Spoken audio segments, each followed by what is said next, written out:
అందరికీ నమస్కారం అండి. Welcome to infinity astrological sciences YouTube channel. ఈరోజు మనము జాతకంలో సంతాన దోషం గురించి డిస్కస్ చేసుకుందాము. మెయిన్‌గా ఈ సంతాన దోషం అనేది ఎలా ఏర్పడుతుంది? ఈ సంతాన దోషం ఏర్పడితే దాని యొక్క ప్రభావం ఒక మనిషి జీవితం మీద ఎలా ఉంటుంది? అలాగే ఈ సంతాన దోషం ఏ ఏ ఫ్యాక్టర్స్ వల్ల నివృత్తి చెందుతుందనే విషయం గురించి ఈరోజు మనం డిస్కస్ చేసుకుందాము. ఫస్ట్ ఆఫ్ ఆల్ ఈ సంతాన దోషం అనేది ఏం చేస్తుందనే విషయం గురించి మాట్లాడుకోవాల్సొస్తే, ఒక మనిషి జీవితంలో పిల్లలు కలిగేటప్పుడు అది ఏదైనా కొన్ని విపత్తులు అంటే పిల్లలకు గండాలు కానీ, లేకపోతే పిల్లలు కలిగేటప్పుడు హెల్త్ ఇష్యూస్ కానీ, లేకపోతే పిల్లలు కలిగిన తర్వాత పిల్లలకి ఏమైనా ప్రాబ్లమ్ రావడం కానీ, లేకపోతే అసలు పిల్లలే కలగనీయకుండా చేసేటటువంటి ప్రభావాన్ని ఈ సంతాన దోషం అనేది ఇస్తుందండి. ఇప్పుడు ఈ సంతాన దోషం యొక్క పరిణామం అనేది దోషం యొక్క తీవ్రత మీద ఆధారపడి ఉంటుంది. సంతాన దోషం అనేది కామన్‌గా చాలా జాతకాల్లో ఉంటాయి. ఆ దోషం యొక్క ఇంటెన్సిటీని బట్టి ఆ దోషం చేసేటటువంటి డ్యామేజ్ అనేది ఆధారపడి ఉంటుంది. ఇప్పుడు ఈ సంతాన దోషం అనేది ఎలా ఏర్పడుతుందనే విషయం గురించి మాట్లాడుకోవాల్సొస్తే, జనరల్‌గా మనకు జాతకంలో ఒక సంతానం గురించి మనం చూసుకునేటప్పుడు మనం కన్సిడర్ చేయాల్సినటువంటి 3 ఇంపార్టెంట్ పారామీటర్స్ ఏంటి? పుత్ర కారకుడు లేదా సంతాన కారకుడు అయినటువంటి గురువు యొక్క కండిషన్ మనం మెయిన్‌గా అక్కడ చూడాలి. అలాగే సంతాన స్థానం అనేది ఒక మనిషి జాతకంలో ఎలా ఉంది? అంటే అది శుభత్వం పొంది ఉందా? పాపత్వం పొంది ఉందా? అందులో ఉన్నటువంటి గ్రహాలు ఎలా ఉన్నాయి? లేదా ఆ స్థానాన్ని చూసేటటువంటి గ్రహాలు శుభగ్రహాలా? పాపగ్రహాలా? అది శుభకర్తరి యోగంలో ఉందా? పాపకర్తరి యోగంలో ఉందా? అనేది సంతాన స్థానం మీద ఉన్నటువంటి కండిషన్స్‌ని డిసైడ్ చేస్తుంది. అలాగే సంతానాధిపతి యొక్క కండిషన్, అలాగే పంచమాధిపతి ఎలా ఉన్నారు జాతకంలో? ఆయన బలపడ్డారా? బలహీనపడ్డారా? ఆయన మీద ఉన్నటువంటి గ్రహ ప్రభావం అనేది ఒక సంతాన దోషాన్ని గానీ, సంతాన బలాన్ని గానీ మనకు నిర్ణయించేటటువంటి ఫ్యాక్టర్స్. ఇప్పుడు జాతకంలో మనకు ఈ 3 ఫ్యాక్టర్స్ బలంగా ఉన్నాయనుకోండి. అంటే గురువు బలంగా ఉండి, సంతాన స్థానం బలంగా ఉండి, సంతాన స్థానాధిపతి కూడా బలంగా ఉంటే వాళ్ళకు షూర్ షార్ట్‌గా పిల్లలు కలుగుతారని చెప్తారు. ఎంతకెంత మనకు ఈ 3 ఫ్యాక్టర్సు అఫెక్ట్ అవుతాయో, అంటే ఎంతకెంత మనకు ఈ 3 పారామీటర్సు డ్యామేజ్ అవుతూ వస్తాయో, అంతకంత మనకు ఆ దోషం యొక్క బలం అనేది పెరుగుతూ వస్తుంది.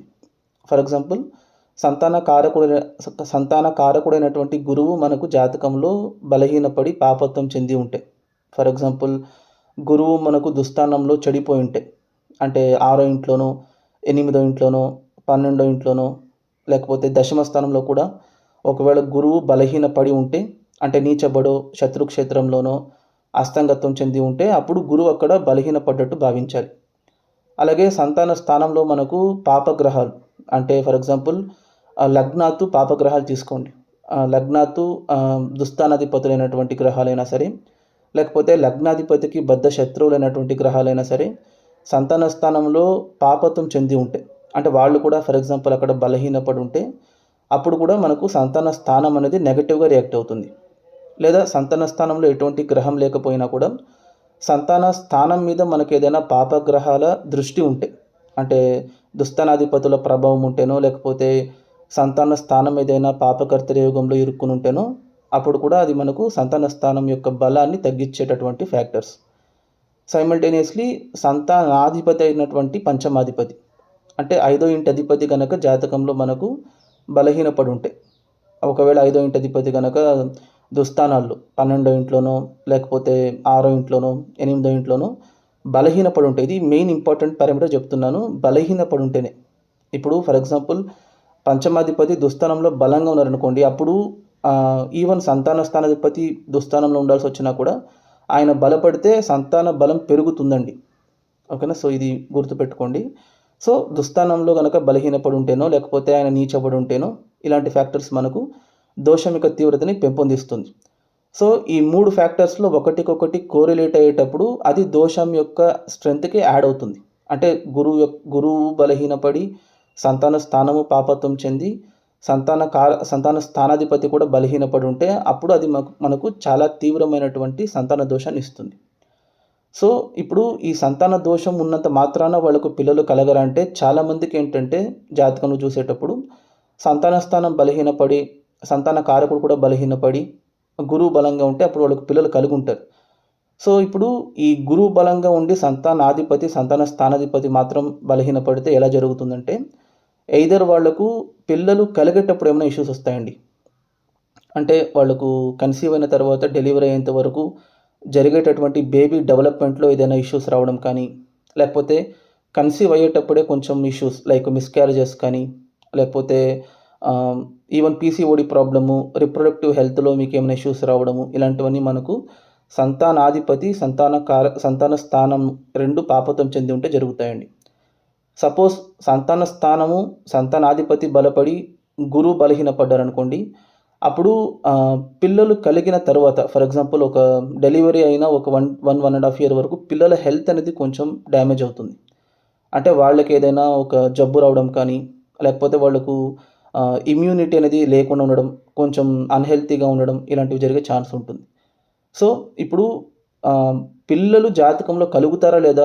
ప్రామిస్ ఆఫ్ చైల్డ్ అనేది ఉందా లేదా? అనేది మెయిన్‌గా మనం ఎలా చూడాలి అనంటే, సంతాన స్థానము, సంతానాధిపతి, గురువు వీళ్ళు ముగ్గురు మోస్ట్ ఇంపార్టెంట్ పారామీటర్ వహిస్తారు. దీనికి తోడు మనకు 9వ ఇంటి బలం అనేది చాలా ముఖ్యంగా మనం చూడాలండి. భాగ్యస్థానం యొక్క బలం అనేది మనకు జాతకంలో పిల్లల యొక్క ప్రామిస్‌ని సూచిస్తుంది. చిల్డ్రన్ ఉంటారా లేదా అనేది.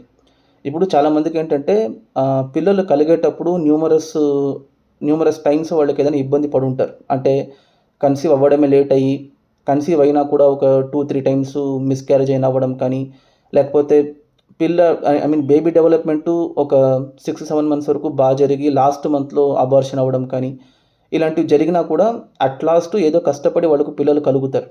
ఎందుకంటే 9థ్ హౌస్ అనేది మోస్ట్ ఇంపార్టెంట్‌లీ మనకు పితృస్థానం అవుతుందండి. అంటే పితృదేవత అనుగ్రహం గనక ఉంటే వంశం అనేది కొనసాగుతుందని అర్థం. ఇక్కడ మోస్ట్ ఇంపార్టెంట్ ఏంటంటే జాతకంలో పంచమ స్థానం పాపత్వం చెందిన భాగ్యస్థానం అనేది శుభత్వం పొంది ఉంటే వాళ్లకు పిల్లలు కలిగేటప్పుడు ఇష్యూ వచ్చినా పిల్లలైతే ఉంటారు. కానీ పంచమ స్థానంతో పాటు భాగ్యస్థానం కూడా సైమల్టేనియస్‌లీ ఈక్వల్లీ దెబ్బతినిందనుకోండి, అప్పుడు వాళ్ళకు పిల్లలే కలగకుండా ఉంటుంది. అంటే వాళ్ళకు ఆ వంశం అనేది లేకుండా చేసేస్తుంది. అందుకే ఎప్పుడైనా సరే సంతాన దోషము లేకపోతే సంతానాన్ని చూసేటప్పుడు మనం సైమల్టేనియస్‌గా పితృదోషాన్ని కూడా మనం పరిగణిస్తాం. ఎందుకంటే పితృదోషం నార్మల్‌గా ఉంటేనే మనకు పిల్లలు కలిగేటప్పుడు అది ఆలస్య సంతానాన్ని ఇచ్చేటటువంటి ఫ్యాక్టర్‌ని సూచిస్తుంది మనకు. సో, ఇప్పుడు ఈ సంతాన దోషానికి పితృదోషం కూడా తోడైందనుకోండి, అప్పుడు వాళ్ళకు జనరల్‌గా పిల్లలు కలగడమే చాలా ప్రాబ్లమ్ అయిపోతుంది. లేదా పిల్లలే లేకుండా ఉంటారు. సో, ఎప్పుడైనా సరే మెయిన్‌గా మ్యారేజ్ చేసుకునేటప్పుడు అంటే పొంతన చూసేటప్పుడు అలాంటప్పుడు ఇలాంటి ఫ్యాక్టర్స్‌ని మనం కన్సిడర్ చేసుకోవాలండి. మేజర్ ఇంపార్టెంట్ రెమెడీ ఏంటంటే, ఒక జాతకంలో మనకు చాలా సీరియస్ సంతాన దోషం అనేది చూస్తున్నామనుకోండి, వాళ్ళకు మ్యాచ్ చేసేటటువంటి హారోస్కోప్‌లో సంతాన బలం బాగుండే రకంగా చూసి చేస్తే అది కాంపెన్సేట్ చేస్తుంది. అంటే ఇప్పుడు ఫర్ ఎగ్జాంపుల్ భార్య జాతకంలో సంతాన బలం బాలేదనుకోండి, భర్త జాతకంలో సంతాన బలం బాగుండే రకంగా చూసి చేస్తే భర్త వల్ల భార్యకు జరిగేటటువంటి సంతాన డ్యామేజ్ ఏదైతే ఉంటుందో అది కవర్ చేస్తుంది. అది వైస్ వర్సా. సపోజ్ భర్త జాతకంలో సంతాన బలం బాలేకపోతే, భార్య జాతకంలో సంతానము, భాగ్యము బలంగా ఉంటే అది భార్య వల్ల భర్తకు మంచి జరుగుతుంది. ఇది చాలా ఎఫిషియంట్ రెమెడీ మనం చేసుకోవాల్సింది. సో, ఇలాంటి ఫ్యాక్టర్స్ అనేవి మనకు జాతకంలో ఎంతకంత యాడప్ అవుతుందో, అంతకంత సంతాన దోషాన్ని మనకు పెంపొందిస్తుంది. ఈ సంతాన దోషాన్ని నివృత్తి చేసేదేంటంటే, పార్ట్నర్ యొక్క సంతాన బలం. పార్ట్నర్ యొక్క సంతాన బలం బావుంటే, సంతాన దోషం యాడ్ అవ్వడము, లేకపోతే తగ్గడము జరుగుతుంది. దానికి తోడు జరిగే దశ మోస్ట్ ఇంపార్టెంట్ అండి. పెళ్లి చేసుకున్న తర్వాత పిల్లలు కలిగే టైం పీరియడ్ అంటే ఆఫ్టర్ మ్యారేజు కన్సిక్యూటివ్‌గా వచ్చేటటువంటి ఒక 5, 6 ఇయర్స్ గనక దశ సపోర్టివ్‌గా ఉంటే, ఈవెన్ జాతకంలో సంతాన దోషం ఉన్నా కూడా దశ కోఆపరేటివ్‌గా ఉంటే వాళ్ళకు పిల్లలు కలిగే ఛాన్స్ ఉంటుంది. ఈవెన్ అది పిల్లలు కలిగేటప్పుడు ఇబ్బందులు తీసుకొచ్చినా పిల్లలైతే కలుగుతారు. ఓకేనా? సో, ఇది మనం ఒక ప్రాక్టికల్ ఎగ్జాంపుల్ ద్వారా ఇప్పుడు వివరించుకుందాము. మీరు గనక ఈ జాతకాన్ని గమనిస్తే ఇది ఒక ఆడవారి జాతకం అండి. ఈవిడ జన్మించిందొచ్చేసి కుంభ లగ్నంలో జన్మించారు. తృతీయంలో కుజుడున్నారు. పంచమంలో శనీశ్వరుడు, కేతువు ఉన్నారు. షష్టమంలో బుధుడు, సూర్యుడు ఉన్నారు. సప్తమంలో శుక్రుడు ఉన్నారు. భాగ్యంలో చంద్రుడు ఉన్నారు. లాభంలో రాహువు, వ్యయంలో వక్రించినటువంటి గురువు ఉన్నారు. గురువుకి నేను అందుకే బ్రాకెట్స్ వేశాను. సో, ఇప్పుడు ఈ జాతకము సంతాన దోషాన్ని ఎలా చూపిస్తుందో మీరు గమనించండి. అంటే ఇక్కడ సంతాన బలాన్ని మనం ఎలా నిర్ణయించాలో ఇప్పుడు డిస్కస్ చేసుకుందాము. ఇందాక నేను చెప్పినట్టు సంతాన దోషాన్ని నిర్ణయించేటటువంటి 3 ఫ్యాక్టర్సు: పుత్రకారకుడైనటువంటి గురువు, పుత్రస్థానమైనటువంటి 5వ ఇల్లు, పుత్రస్థానాధిపతి అయినటువంటి 5వ అధిపతి. సో ఈ 3 ఫ్యాక్టర్స్ ఈ జాతకంలో ఎలా ఉన్నాయో చూడండి. మీరు గనక గమనిస్తే ఫస్ట్ సంతాన కారకుడైనటువంటి గురువు చూడండి. సంతాన కారకుడైనటువంటి గురువు వ్యయస్థానంలో ఉన్నారు, నీచంలో ఉన్నారు. సో దాని అర్థం ఏంటంటే గురువు దుస్థానంలో వెళ్ళి బలహీన పడిపోయారు అక్కడ. సో దాని అర్థం ఏంటి, గురువు అక్కడ విపరీతంగా చెడిపోతున్నారని భావించాలి. నెంబర్ 1. సంతాన స్థానాన్ని చూడండి. సంతాన స్థానంలో శనీశ్వరుడు ఉన్నారు, కేతు ఉన్నారు. వాళ్ళిద్దరిని రాహు చూస్తున్నారు. అంటే సంతాన స్థానంలో పాపగ్రహాలు ఉన్నాయి. ఇక్కడ మనం శనీశ్వరుడిని ఎందుకు పాపగ్రహం కింద తీసుకోవాలి, శుభగ్రహం కింద తీసుకోవచ్చు కదా అంటే, శుభగ్రహం కింద కూడా తీసుకోవచ్చు ఆయన, ఎందుకంటే ఆయన లగ్నాధిపతి అవుతారు. బట్ సైమల్టేనియస్లీ ఆయన వ్యయాధిపతి కూడా అవుతారు. సో ఇప్పుడు మనం వ్యయాధిపతిగా కన్సిడర్ చేయాల్సి వస్తే, వ్యయాధిపతిగా ఆయన 5వ ఇంట్లో ఉండడం 5వ ఇంటికి మంచిది కాదు. లేదు, ఆయన కుంభలగ్నానికి లగ్నాతు శుభగ్రహం కాబట్టి లగ్నాధిపతి 5వ ఇంట్లో ఉండడం మంచిదే కదా అంటే మంచిదే. కానీ ఆయన అక్కడ ఒంటరిగా ఉండుంటే బాగుండేది. ఆయన అక్కడ ఎలా ఉన్నారు, కేతుతో పాటు కలిసి ఉన్నారు. అది కూడా వాళ్ళిద్దరి మధ్య ఓన్లీ 7 degrees మాత్రమే గ్యాప్ ఉంది. జనరల్గా శని కేతువుల కలయిక కూడా ఎలాంటిదంటే చాలా, వాళ్ళిద్దరూ బద్ధ శత్రువులు కాబట్టి శని కేతువుల కలయిక వల్ల అక్కడ గ్రహ యుద్ధం ఏర్పడుతుంది. సో గ్రహ యుద్ధం ఏర్పడేటప్పుడు ఏమవుతుంది, పంచమ స్థానం యొక్క బలం అనేది తగ్గిపోతుంది. దానికి తోడు ఆ సంతాన స్థానాన్ని రాహువు చూస్తున్నారు. వాళ్ళు ఇన్ఫ్యాక్ట్ చెప్పాలంటే వాళ్ళిద్దరు ఉన్నది కూడా రాహు నక్షత్రంలోనే ఉన్నారు, ఆరుద్ర నక్షత్రంలో ఉన్నారు. సో దాని అర్థం ఏంటి, సంతాన స్థానంలో ఉన్నటువంటి గ్రహాలు గ్రహయుద్ధంతో ఏర్పడేటప్పుడు సంతాన స్థానం యొక్క బలం తగ్గిపోతుంది. దానికి తోడు అక్కడ ఉన్నటువంటి కేతు ఎలా ఉన్నారు, ఆయన బలంగా ఉన్నారు అని అంటే నీచబడ్డారు ఆయన అక్కడ. సో సంతాన కారకుడు నీచబడ్డారు, సంతాన స్థానంలో ఒక నీచగ్రహం ఉంది, దానికి తోడు అక్కడ గ్రహయుద్ధం ఏర్పడుతుంది. దానికి తోడు శనీశ్వరుడు కేతువు ఎవరవుతారు, మనకు నైసర్గిక పాపగ్రహాలు అవుతారు. సో అది ఒక రకంగా సంతాన స్థానాన్ని విపరీతంగా పాపత్వం పెంపొందించే రకంగా చూసుకుంటుంది. సో సంతాన స్థానం కూడా డ్యామేజ్ అయిపోయినట్టు భావించాలి. పోనీ సంతాన స్థానాధిపతి ఏమైనా బలంగా ఉన్నారో చూడండి. ఆయన ఎక్కడ ఉన్నారంటే 6వ ఇంట్లో ఉన్నారు, దుస్థానంలో ఉన్నారు. పోనీ దుస్థానంలో ఉన్నా కూడా అట్లీస్ట్ మిత్రక్షేత్రంలో ఉన్నారా అని అంటే శత్రుక్షేత్రంలో ఉన్నారు. ఆయన కూడా సూర్యుడితో పాటు కలిసి ఉన్నారు. సూర్యుడితో పాటు కలిసి ఉన్నా కూడా ఆయన అక్కడ ఏమి కంబస్ట్ అవ్వలేదు. బుధుడు 1 డిగ్రీలో ఉంటే సూర్యుడు 19 డిగ్రీలో ఉన్నారు. సో ఇప్పుడు మనం చూసుకున్నటువంటి 3 ఫ్యాక్టర్స్, ఏది సంతానకారకుడైనటువంటి గురువు చెడిపోయినారు, సంతాన స్థానంలో ఉన్నటువంటి గ్రహాలు కూడా పాపగ్రహాలు అయ్యింది, సంతాన స్థానం కూడా చెడిపోయింది, సంతాన స్థానాధిపతి అయినటువంటి బుధుడు కూడా చెడిపోయి ఉన్నారు అన్నట్టుగానే భావించాలి. సో ఇప్పుడు ఈ 3 ఫ్యాక్టర్స్ చెడిపోయినప్పుడు ఈవిడకు పిల్లలు కలగకూడదు యాక్చువల్గా. అలా జరిగిందా ఈవిడ నిజ జీవితంలో కనుక చూసుకుంటే, ఈవిడ జన్మించింది వచ్చేసి రాహు దశలో జన్మించారండి. 5 years బ్యాలెన్స్ ఉండేటప్పుడు జన్మించారు. రాహు తర్వాత ఆవిడకు గురుదశ జరిగింది. గురుదశ ఆవిడకు 1995 వరకు జరిగిందండి. కరెక్ట్గా ఆవిడకు అప్పుడు ఏజ్ వచ్చేసి 21 సంవత్సరాలు. ఈ గురుదశ తర్వాత ఆవిడకు శని దశ జరుగుతుంది. శని దశలో ఆవిడ మ్యారేజ్ చేసుకుంటున్నారు. ఇది కూడా మ్యారేజ్ అంటే ఎలాంటి మ్యారేజ్ అంటే లవ్ మ్యారేజ్ చేసుకుంటున్నారు ఆవిడ, ఓకేనా. సో మ్యారేజ్ అయిన తర్వాత ఆవిడకు 1999లో మ్యారేజ్ అయింది. ఆ మ్యారేజ్ అయిన తర్వాత ఆవిడకు పిల్లలు ఎప్పుడు కలిగారు అని అంటే, ఫస్ట్ ఒకే ఒక కొడుకు కలిగారు ఆవిడకు. అది కూడా ఎప్పుడంటే 2008లో కలిగారు.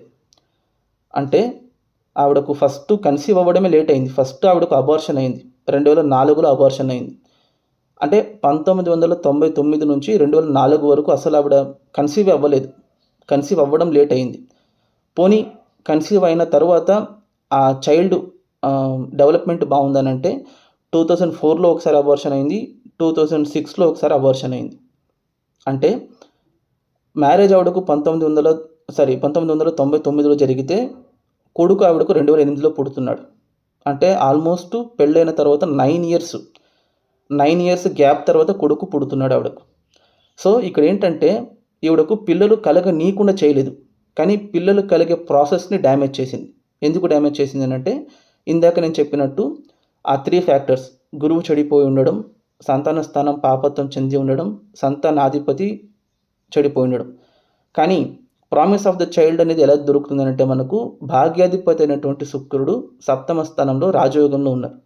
దాని అర్థం ఏంటంటే భాగ్యం అనేది బాగుంది ఆవిడకు. భాగ్యం బాగుండేటప్పుడు ఏంటి అని అంటే, వంశం అనేది కొనసాగాలి కాబట్టి చిల్డ్రన్ ఇస్తూ ఉన్నారు. కానీ చిల్డ్రన్ ఇచ్చే ప్రాసెస్ ఏదైతే ఉందో దాన్ని డ్యామేజ్ చేస్తూ ఉన్నారు. ఇంకొకటి ఏంటంటే పిల్లలు కూడా ఆవిడకు కలగడం అనేది ఎందుకు జరిగింది అనంటే, మనం చూసేటటువంటి 3 ఫ్యాక్టర్స్‌లోనూ ఓన్లీ వాళ్ళు ముగ్గురు చెడిపోయినట్టు సింగిల్ పాయింట్‌లో మనం చూడకూడదు. ఇక్కడ మోస్ట్ ఇంపార్టెంట్ ఏంటి అనంటే, గురువు అక్కడ వ్యయంలో నీచబడ్డా కూడా ఆయన నార్మల్‌గా లేరక్కడ. అది గమనించండి. ఆయన వక్రించి ఉన్నారు. అంటే ఎవరైతే గురువు వ్యయస్థానంలో నీచబడి బలహీనపడాలో, ఆయన వక్రించి ఉంటే రివర్స్‌లో ఉచ్చబడి బలపడ్డట్టు భావించాలి మనం. అంటే దాని అర్థం ఏంటంటే గురువు ఆవిడకు వ్యయంలో ఉన్నా కూడా ఉచ్చంలో ఉన్నారు. అలాగే సంతాన స్థానంలో మనకు శనికేతువులు ఉన్నా కూడా కేతువు, రాహు ఇద్దరు నక్షత్ర పరివర్తనలో ఉన్నారు. కేతువు ఆరుద్రలో ఉన్నారు, రాహు మూలలో ఉన్నారు. సో అప్పుడేమవుతుందంటే కేతువుకి నీచభంగం అవుతుంది, రాహుకి నీచభంగం అవుతుంది. వన్స్ రాహుకి నీచభంగం అయిన తర్వాత ఆయన నక్షత్రంలో ఉన్నటువంటి శని కూడా బలపడ్డట్టుగానే భావించాలి.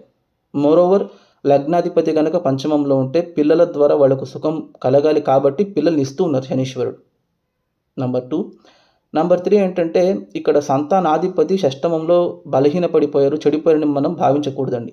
ఎందుకంటే ఈ లగ్నానికి బుధుడు పంచమాధిపతితో పాటు అష్టమాధిపతి కూడా అవుతారనే ఫ్యాక్ట్ని మనం గుర్తించాలి ఇక్కడ.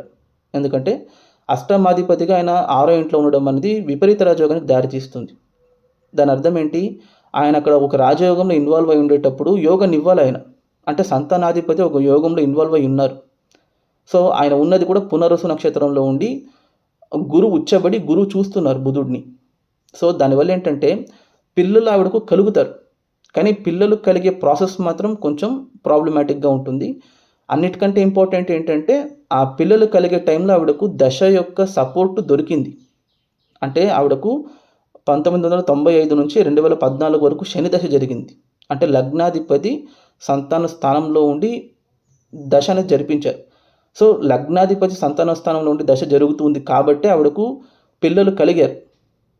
ఒకవేళ లగ్నాధిపతి దశ కాకుండా ఇంకేదైనా దుస్థానాధిపతి దశో లేకపోతే ఈవెన్ శుక్రదశ జరిగి ఉంటే కూడా ఆవిడకు పిల్లలు కలిగి ఉండేవాడు కాదు. సో ఇక్కడ ఏంటి అనంటే సంతాన దోషం అనేది జాతకంలో మనకు ఈ 3 ఫ్యాక్టర్స్ డ్యామేజ్ అయితే కలుగుతుంది. దానికి తోడు మనకు భాగ్యం యొక్క సపోర్ట్ చూసుకోవాలి మనం. అంటే పితృస్థానం బలంగా ఉందా, పితృస్థానాధిపతి బలంగా ఉన్నారా, పితృస్థానం కోఆపరేట్ చేస్తుందనుకోండి వంశాన్ని ఏదో ఒక రకంగా అది పెంపొందించే రకంగా చూసుకుంటుంది, పిల్లలు లేకుండా చేసేది. ఇంకొకటి ఏంటంటే పిల్లలు కలిగే ప్రాసెస్ అనేది మనకు జరిగే దశ మీద ఆధారపడి ఉంటుంది. అంటే ఈవెన్ ఇప్పుడు సంతాన దోషం ఉన్నా కూడా అది నివృత్తి కాకపోయినా కూడా జరిగే దశ యోగాన్ని ఇస్తుంది అనుకోండి. అంటే లగ్నాధిపతి పంచమంలో ఉండడం రాజయోగమే కదా, మిత్రక్షేత్రంలో ఉండడం. సో ఆ రాజయోగం ఇచ్చేటటువంటి దశలో ఈవెన్ సంతాన దోషం ఉన్ని కూడా వాళ్ళకు పిల్లలు కలిగే ప్రాసెస్ ప్రాబ్లం అయినా పిల్లల్ని అయితే కలుగ చేస్తుంది. కానీ ప్రాసెస్లో ఇలాంటి అబార్షన్స్ కానీ, మిస్క్యారేజెస్ కానీ, కన్సీవ్ అవ్వడం డిలే అవ్వడం కానీ ఇలాంటివి జరిగే ఛాన్స్ ఉంటుంది. ఇంకొకటి ఏంటంటే ఈవిడకు పిల్లలు కలిగేటప్పుడు మాత్రమే ఇబ్బంది వచ్చింది. కానీ పిల్లలు కలిగిన తర్వాత ఒక కొడుకు జన్మించిన తర్వాత ఆ కొడుకు యొక్క అభివృద్ధి, ఆయన యొక్క హెల్త్, ఆయనతో పాటు ఉన్నటువంటి అటాచ్మెంట్ అంతా బాగుంది. ఆయన కూడా మంచిగా చదువుకుంటున్నారు, ఏం ప్రాబ్లం లేదు ఆవిడకు. సో ఇక్కడ నేను చెప్పదలుచుకుంది ఏంటి అనంటే పిల్లలు సంతాన దోషం ఉన్నంత మాత్రాన కలగకుండా అయిపోతారని కాదు. కలిగే ప్రాసెస్ అనేది మనకు కొంచెం డిఫికల్ట్గా ఉండొచ్చు. అలాగే పిల్లలు కలిగేటప్పుడు ఏంటంటే ఈ సంతాన దోషం యొక్క నివృత్తిని కూడా మనం చూసుకోవాలి. ఇందాక నేను చెప్పినట్టు గురువు అవుట్ రైట్గా అక్కడ నీచబడిపోయినట్టు మనం భావించకూడదు, బుధుడు కూడా చెడిపోయినట్టు భావించకూడదు, శని అక్కడ ఉన్నంత మాత్రాన ఆయన పిల్లల్ని డిలే చేసేస్తారన్నట్టు కూడా భావించకూడదు. దశ యొక్క ప్రభావం అనేది ఆ దోషానికి తోడు ఎలా యాక్ట్ అవుతుంది, ఆ సంతాన దోషానికి పితృస్థానం యొక్క సపోర్ట్ ఎలా దొరుకుతుంది అనేది మనం చూసుకుని అప్పుడు మనం ఒక కన్క్లూషన్కి రావాలి. మోస్ట్ ఇంపార్టెంట్లీ వీళ్ళ హస్బెండ్ అంటే ఈవిడ హస్బెండ్ యొక్క హారోస్కోప్లో 5th హౌస్ 5th లార్డ్ బలంగా ఉన్నారు కాబట్టి ఆయన వల్ల ఈవిడకి అది మంచి సంతాన బలాన్ని చేకూర్చింది. అది చాలా మోస్ట్ ఇంపార్టెంట్. ఎందుకంటే పార్ట్నర్ హారోస్కోప్లో జరిగేటటువంటి పాజిటివ్ ఇన్ఫ్లుయెన్స్ ఏదైతే ఉందో అది ఈ నేటివ్ హారోస్కోప్లో ఉన్నటువంటి నెగిటివ్ ఇన్ఫ్లుయెన్స్ని తగ్గిస్తుంది. మోరోవర్ ఇక్కడ ఏంటి అని అంటే సంతాన దోషం అనేది చాలామంది జాతకాల్లో ఉంటాయండి. అందరికీ 5th హౌస్ 5th లార్డు గురువు ముగ్గురు బలంగా ఉండే ఛాన్సే లేదు. ఈ ముగ్గురులో ఎవరో ఒకరు చెడిపోయి ఉంటారు యాక్చువల్గా. సో చెడిపోయి ఉంటే అది సంతాన దోషం కింద వస్తుందని మనం భావిస్తే అది తప్పు. అది నివృత్తి చెందే ఫ్యాక్టర్స్ని కూడా మనం గమనించాలి. ఓకేనా. ఇంకొకటి పిల్లలు కలిగేటప్పుడు ఇవిడకు ప్రాబ్లం వచ్చింది కానీ పిల్లలు కలిగిన తర్వాత వాళ్ళ డెవలప్‌మెంట్ ఆయన సుఖం పొందగలిగారు. అంటే దాని అర్థం ఏంటంటే, సంతాన స్థానం పాపత్వం చెంది సంతానాధిపతి దుస్థానంలో ఉంటే, పిల్లలు కలిగేటప్పుడు ప్రాబ్లమ్ వచ్చిందనుకోండి, పిల్లల్ని పెంచేటప్పుడు వాళ్ళకేమి ఇబ్బంది రాదు. కానీ ఎటువంటి ప్రాబ్లమ్ లేకుండా పిల్లలు కలిగారనుకోండి, అప్పుడు పిల్లలు పెంచేటప్పుడు ప్రాబ్లమ్ వస్తుంది. ఇది కూడా మనం గమనించుకోవాలి. ఓకేనా? సో, వీడియో లెంత్ ఎక్కువైపోతుంది కాబట్టి నేను ఇక్కడితో ఆపేస్తున్నాను. దయచేసి మీరు ఈ వీడియో ఇంతవరకు చూసారనంటే మీకు ఈ వీడియో నచ్చిందని అనుకుంటున్నాను. దయచేసి ఈ వీడియోకి ఒక లైక్ చేయండి, షేర్ చేయండి. మీ యొక్క వాల్యుయబుల్ ఒపీనియన్స్‌ని కామెంట్ రూపంలో తెలియజేయండి. అలాగే ఛానల్‌ని మాత్రం సబ్స్క్రైబ్ చేసుకోవడం మర్చిపోకండి. Thank you.